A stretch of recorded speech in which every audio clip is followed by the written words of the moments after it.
You know Steve Hartman from his weekly heartwarming On the Road segments, which are always a highlight here at CBS. But now Steve is sharing a project that's been 6 years in the making, and it's not what you'd expect.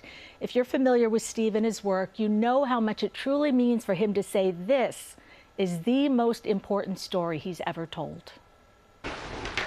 You're about to enter a sacred space. There's one of these in every house where a child, murdered in a school shooting, used to live. The bedroom, often left as is, frozen in time, because it's just too hard to let go. Steve Hartman joins us now. And Steve, again, you spent 6 years on your own dime visiting 8 families from 5 school shootings. And the family invited you and photographer Lou Bope into their, as you called them, sacred spaces. What inspired you to do this project?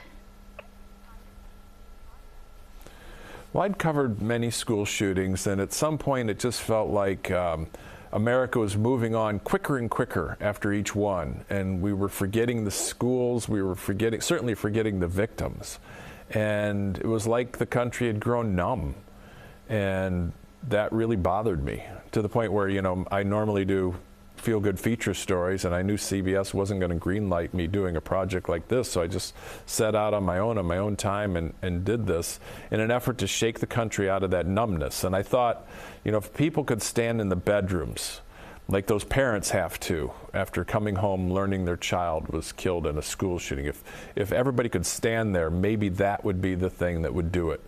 So we set out to take pictures of the rooms.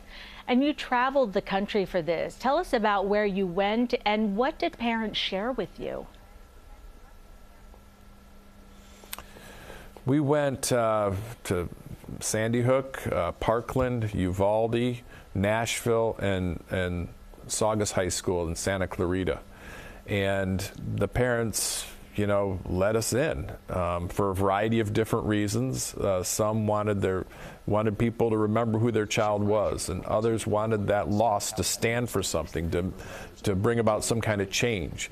And you know, it was not easy for any of them to let us into that space. It's a very private, personal space, but they had their reasons.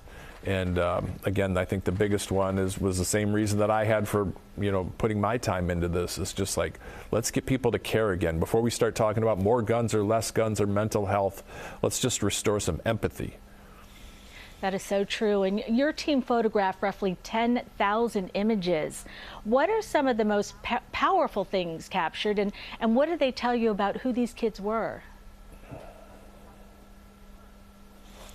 You got to know the kids really well. You got to see everything that mattered to them. Pile of rocks they collected, ticket stubs from a concert they went to. But at the same time, there are also some things that are pretty kind of mundane that are still powerful.